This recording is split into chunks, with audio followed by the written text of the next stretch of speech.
sampai ayat yang ke-8. Kembali saya minta kita bangkit berdiri. Kita baca bergantian. Saya mulai dari ayatnya yang pertama, kitab Kejadian pasal 13. Maka pergilah Abram dari Mesir ke tanah Negeb dengan istrinya dan segala kepunyaannya, dan Lot pun bersama-sama dengan dia.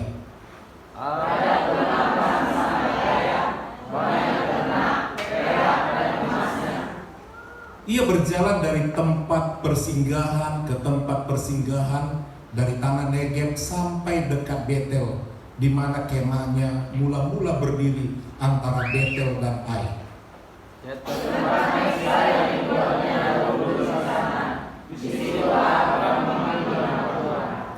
Juga Lot yang ikut bersama-sama dengan Abram mempunyai domba dan lembu dan kemah.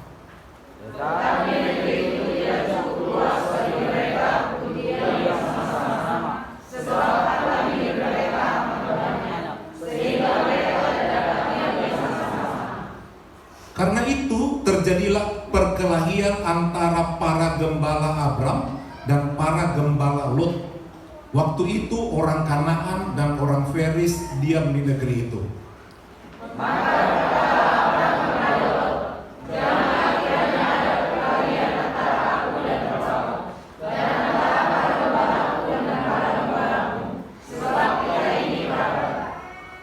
Silakan duduk. Yang berbahagia adalah yang mendengar firman Tuhan dan yang mau melakukannya. Firman Tuhan hari ini kita beri judul Jangan Berkelahi. Jangan berkelahi atau jangan berantem atau bertengkar. Dan kita melihat saudara bahwa perkelahian atau pertengkaran bisa terjadi kapan saja dan di mana saja. Dan dalam konteks perikop ini mereka bertengkar karena kaya, karena diberkati, saudara. Kita bisa melihat Abram sebelum namanya dirubah menjadi Abraham, dikatakan dia adalah orang yang sangat kaya. Bahkan sebenarnya dia adalah seorang raja, karena dia mengalahkan banyak raja-raja sebelumnya. Bahkan dia membebaskan saudaranya Lot dari tawanan perang. Dia sangat kaya. Dikatakan dalam ayat ini, dalam ayat kedua, banyak ternak, perak dan emasnya. Pada waktu itu harta dihitung tidak seperti zaman sekarang. Kalau banyak ternaknya, beberapa waktu lagi teman kita akan merayakan hari raya kurban. Ada harga sapi itu sampai 1 M. Ya, sapi yang dikorbankan presiden nilainya bisa MM sekarang. Belum yang lain-lain, kambing, domba dan sebagainya. Jadi Abram ternaknya sangat banyak. Kemudian logam yang juga berharga itu perak zaman itu. Bahkan sampai sekarang logam mulia yang berharga itu emas. Dikatakan banyak. Maklum dia adalah seorang raja. Dalam hal itu dia sampai berperang melawan raja-raja di sekitarnya. Bahkan keponakannya Lot, keluarganya sempat ditawan, dan itu dibebaskan oleh tentara daripada atau prajurit daripada Abram, sehingga dibebaskan kembali. Pada satu kali ada kelaparan sehingga Abram dan keluarganya mengungsi ke Mesir. Di perikop sebelumnya dikatakan Abram di Mesir. Kemudian mereka berangkat dari situ, dari persinggahan ke persinggahan dengan karavan yang sangat besar. Dan waktu Tuhan juga memanggil Abram dari Mesopotamia, Ur Kasdim, dia adalah orang yang sangat kaya raya.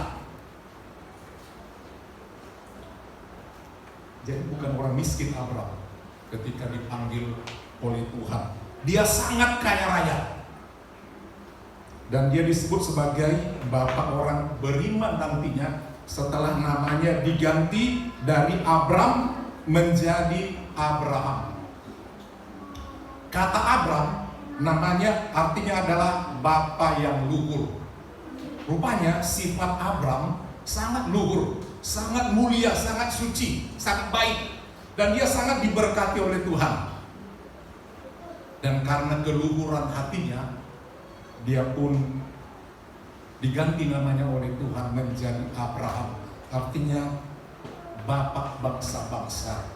Jadi kalau kita memiliki hati yang luhur, ternyata kita bisa dipilih untuk memimpin, karena kita bisa mengayomi banyak orang, memberkati banyak orang, saudara. Abram mempunyai 3 orang saudara. Ayah mereka Terah, orang yang kaya. Anak pertama namanya Abram, yang kedua laki-laki saudaranya Nahor, yang ketiga laki-laki juga bernama Haran. Dan ketika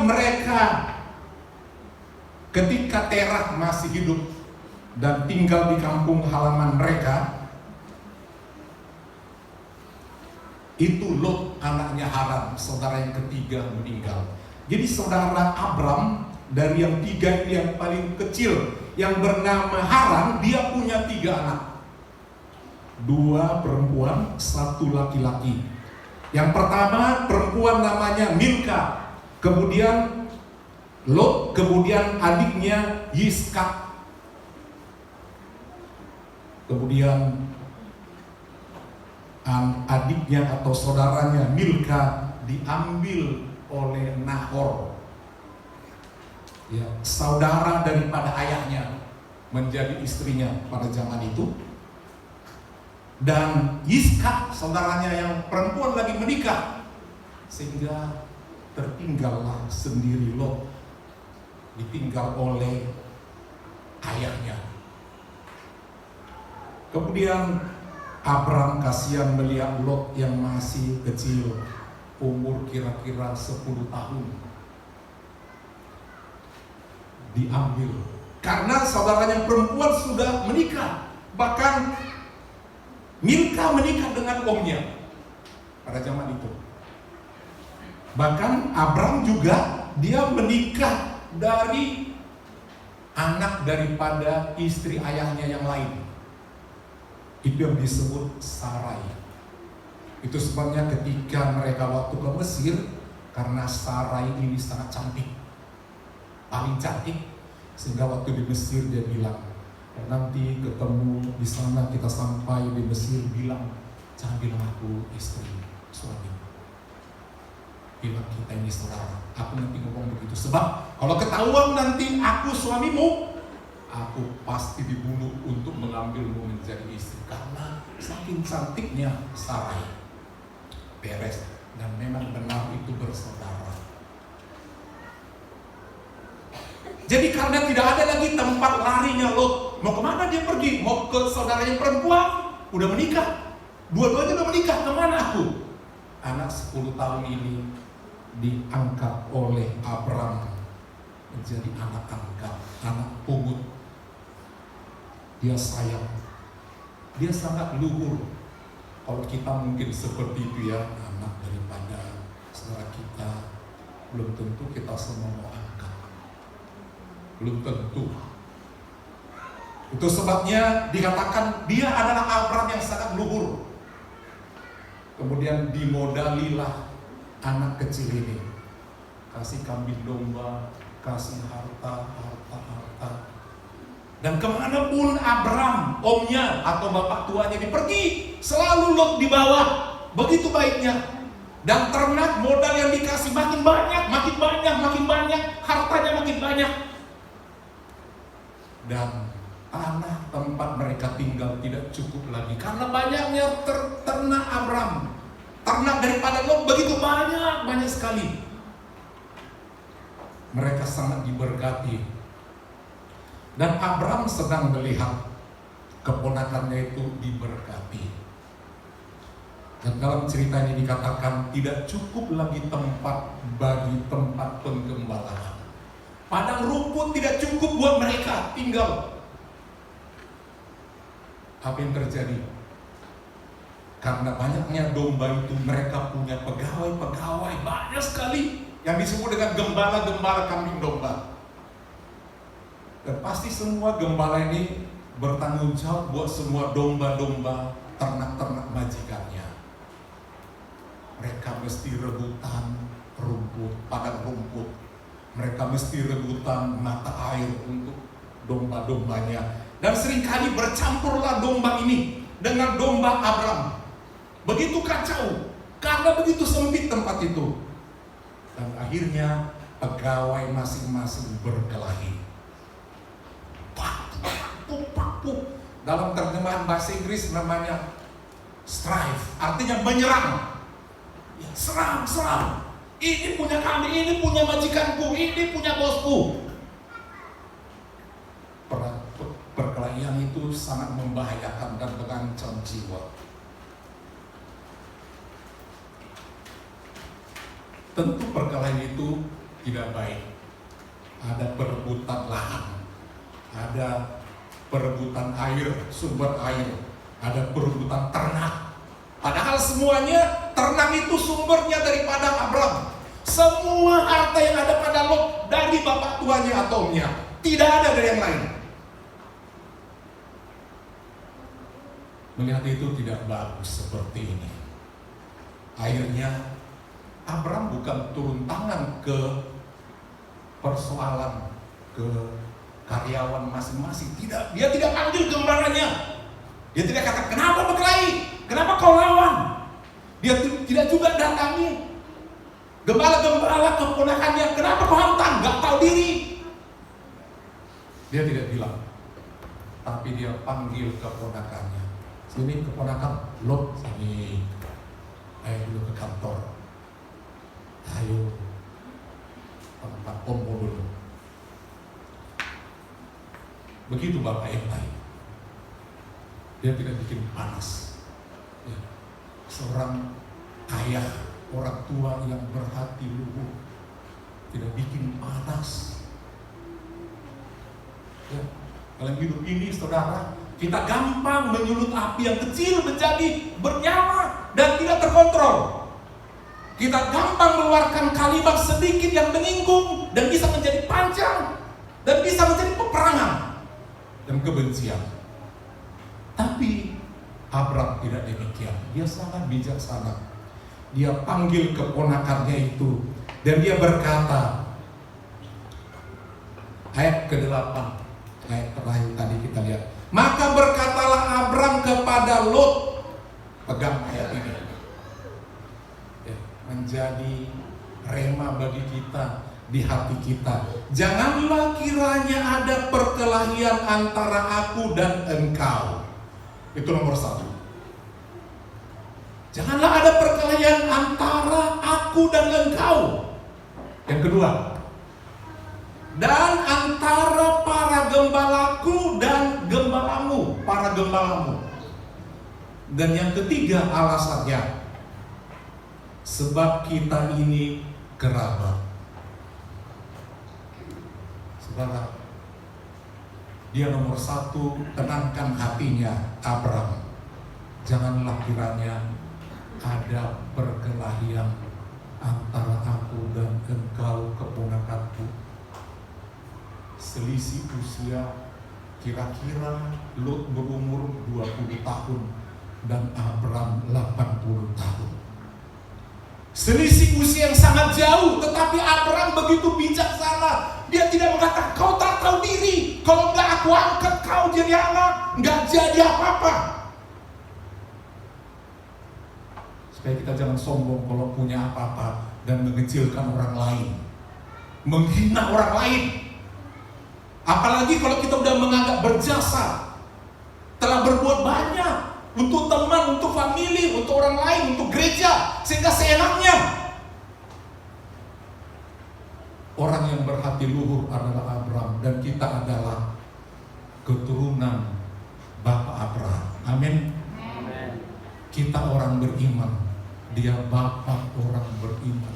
Miliki hati yang luhur supaya berkati oleh Tuhan. Itu poin firman Tuhan hari ini. Jangan suka berkelahi. Saudara mungkin menang di ucapan, tetapi saudara rugi banyak hal di berkat-berkat Tuhan.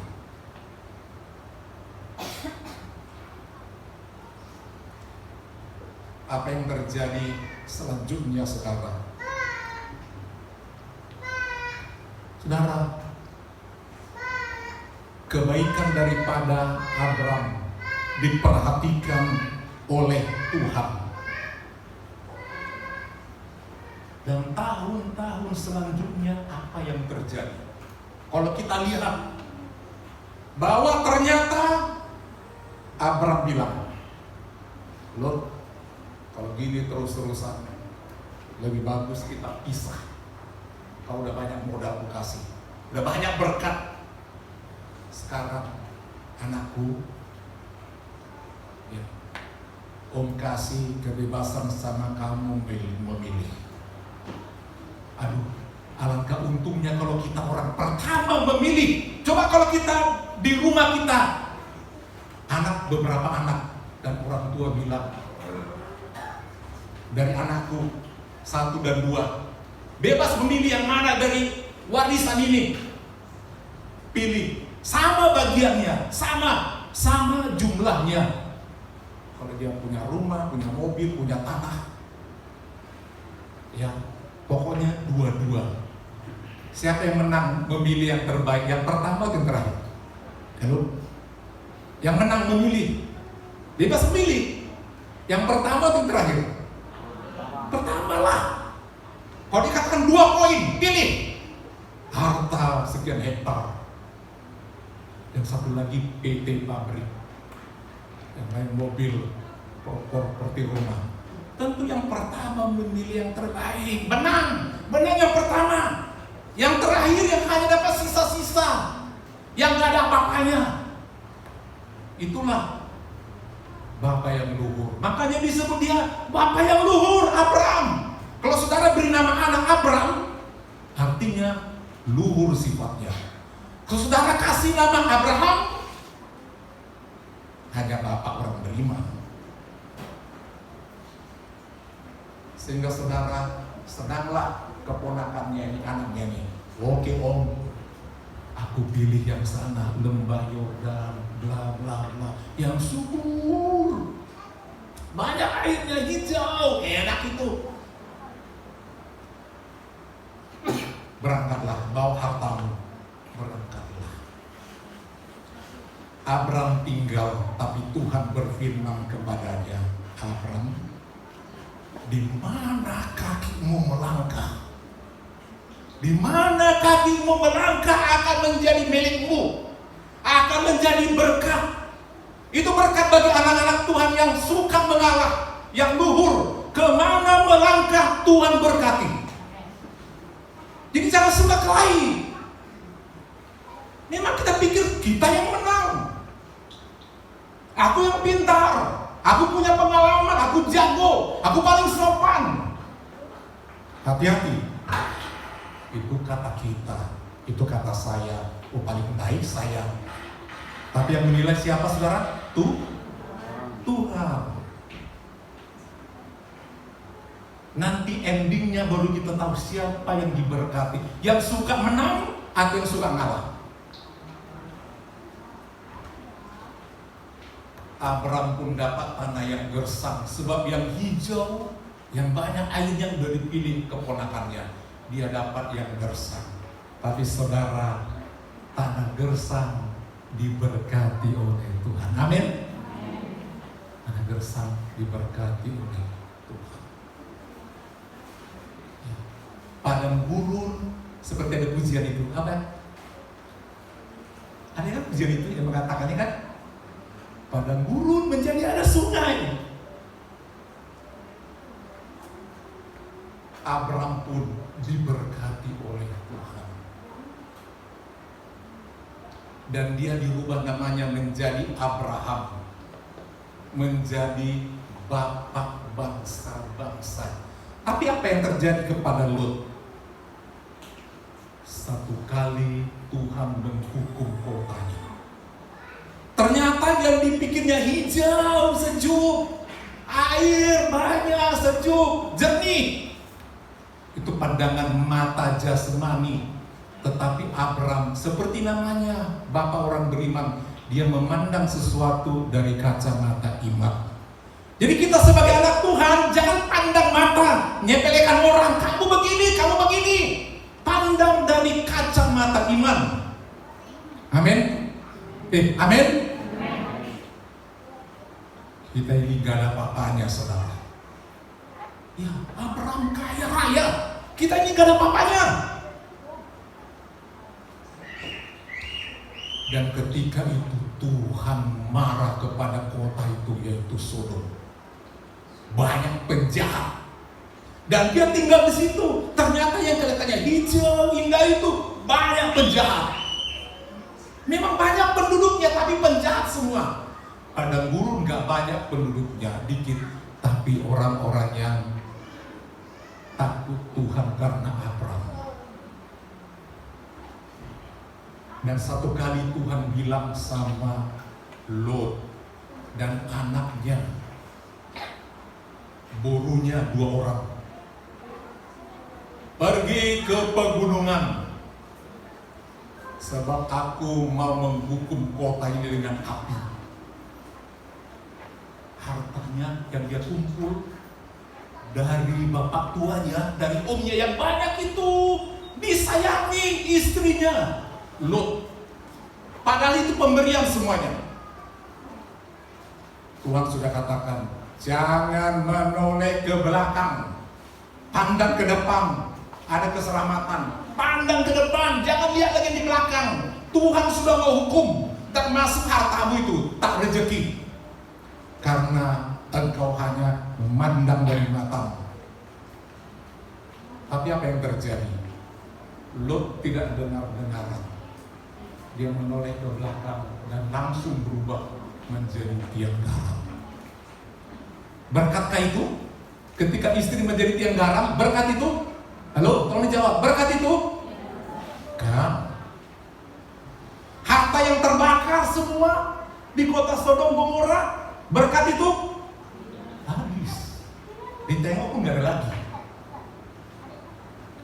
Akhirnya larilah ke pegunungan, lebih jauh lagi. Lot sembunyilah di gua dengan 2 orang burunya. Berpikirlah burunya ini, bapak udah mulai tua. Coba kita bertiga di sini. Alkitab ini jujur cerita yang baik dan yang jorok.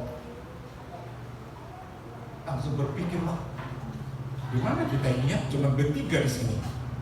Suami kita nggak ada, cuma bapak yang ada. Bagaimana kita ini di tempat yang sepi ini? Bagaimana menyambung keturunan? Iblis pudar, bikin mabuk bapak. Mabuk. Lot mabuk, dibikin 2 burunya. Dan akhirnya si kakak bilang, gantian kita perkosa bapak. Mula-mula si kakak, kemudian si adik, dan dari situ hamillah mereka. Dan dari 2 perempuan ini lahir bangsa yang sangat jahat. Bangsa Amon dan Moab, bangsa yang paling dibenci oleh Tuhan. Sampai sekarang, nanti tahu siapa itu, negara mana kira-kira. Tidak diberkati oleh Tuhan, yang suka kelahi. Amin. Halo, amin. Ini firman Tuhan. Miliki hati yang luhur. Abraham pun makin diberkati oleh Tuhan. Dia menurunkan keturunan-keturunannya. Dan dari Abraham muncul 3 bangsa besar yang disebut dengan keturunan atau perjanjian Abrahamik, ada di Timur Tengah. Yang pertama yang menurunkan terus Ishak, dan lahirnya 12 suku Israel dari Yakub. Lahirlah bangsa Yahudi.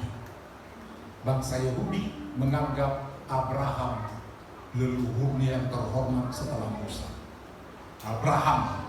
Mereka sangat sanjung sampai sekarang. Yang kedua adalah Yesus Kristus, yang dilahirkan juga daripada keturunan daripada Abraham. Kalau kita lihat dalam Injil Matius pasal 1 ayat 1, di situ dijelaskan Abraham, silsilah Yesus Kristus. Dalam pasal 1 Injil Matius, anak Abraham. Terus-teruskan anak Daud. Terus anak Yusuf. Silsilahnya diurut. Lahirlah Yesus Kristus, saudara pengikut Yesus Kristus. Amin. Darah keturunan Abraham. Itu yang kedua. Jadi orang Kristen yang diselamatkan oleh darah Yesus, yang sebentar kita akan terima tubuh dan darahnya melalui sakramen perjamuan kudus, yang saudara tidak boleh lewatkan setiap awal bulan. Kita ditebus oleh darahnya. Dan yang ketiga, lahir daripada saudara tiri dari pembantu daripada Ishak, yaitu Ismail. Dia tinggal di padang belantara seperti keledai liar. Setelah ibunya Hagar diusir, pergi. Mereka menjadi kuda liar di padang belantara di timur tengah sana sampai sekarang. Dan dari Ismail inilah muncul yang disebut dengan agama Islam. Dan karena dari dulu bertengkar Lot dan Abraham sampai sekarang, tiga keturunan ini gak bisa akur. Tiga-tiganya gak bisa akur. Yang saudara bisa akur.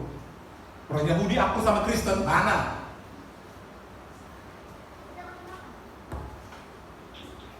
Kita akur sama tetangga kita, Tuhan Ismail. Habis gereja kita. Ya. Dan sampai sekarang gak mungkin bisa tenang. Filistin, turunan Moab, turunan Amon dengan Israel. Mana mungkin bisa kita pedangkan? Nggak bisa, karena memang dari dulu.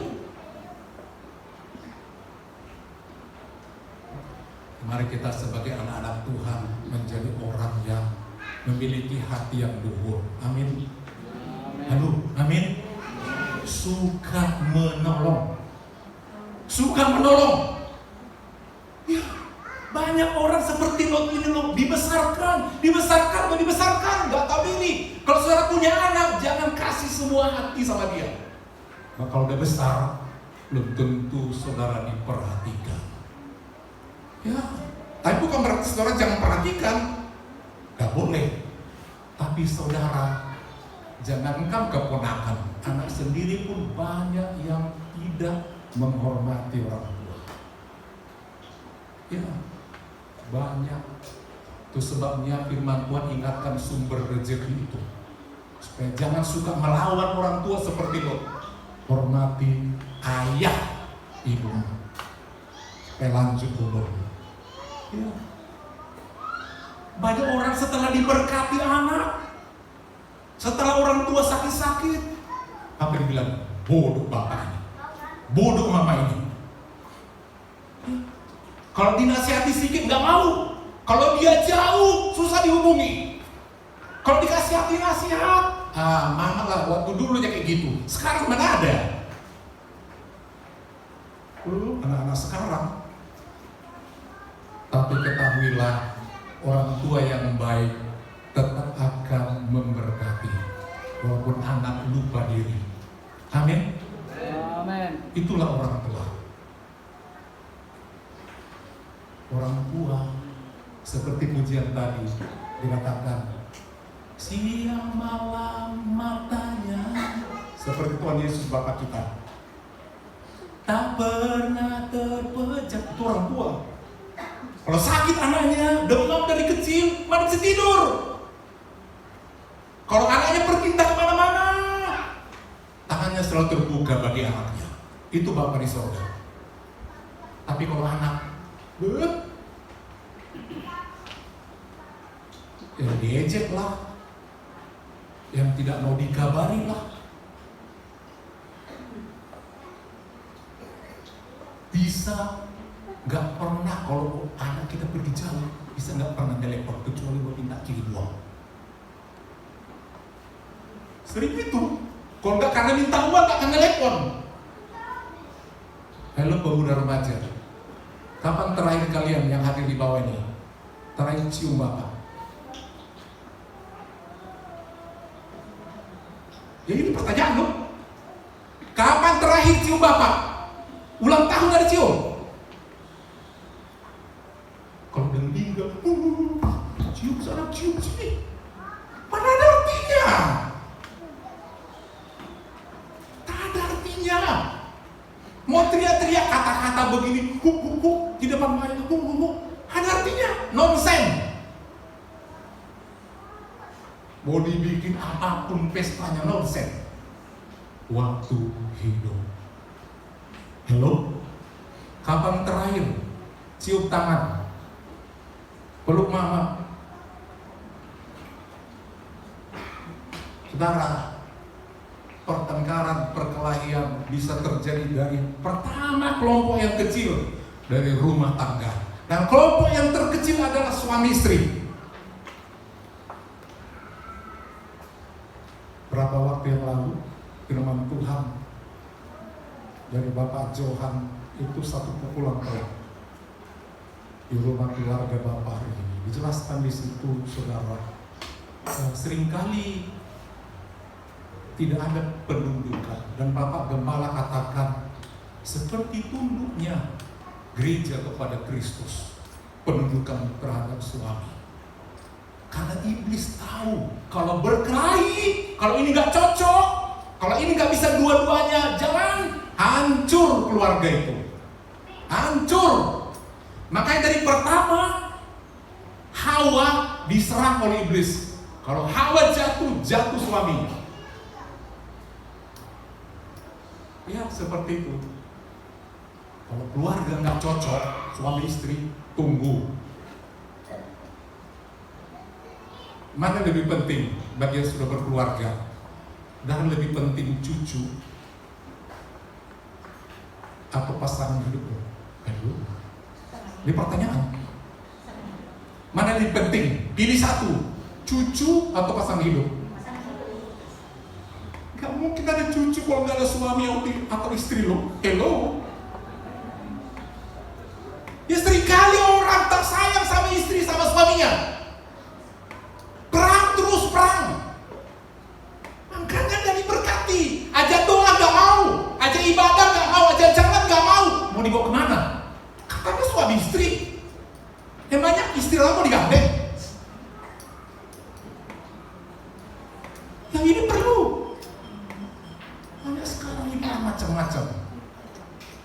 Ada lagi orang tua sayang sama anak orang, anak sendiri gak diurus. Anakku katanya, pada anak orang.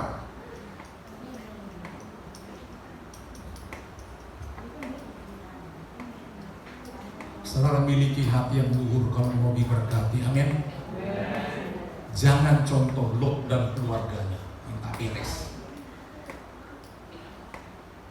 Tiru Abraham. Tiru Abraham. Siapa sih suka kelaitan kaki ejek-ejek? Kalau saudara diejek, dia supaya ejekan itu balik ke yang memberikan ejekan. Nanti dia diejek. Amin. Halo, amin. Itu sebabnya satu kali kalau ada orang menginjili dikatakan masuk ke rumah orang, nggak diterima, salommu, salom, tutup pintu. Mau datang pun sebenarnya mau berdoa, bukan meminta apa-apa, tak usah, tutup pintu, gak usah buka kebaktian, gak usah terima kunjungan itu. Salom tidak diterima. Ayat itu katakan kebaskan hati, salommu itu kembali dan rumah itu tidak diberkati.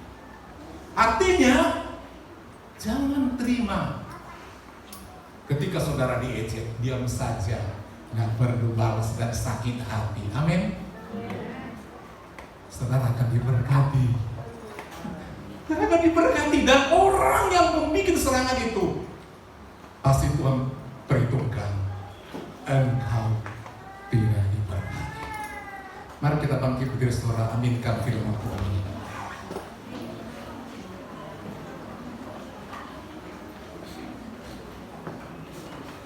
Satu pujian yang lama. Ajarilah kami bahasa cintamu.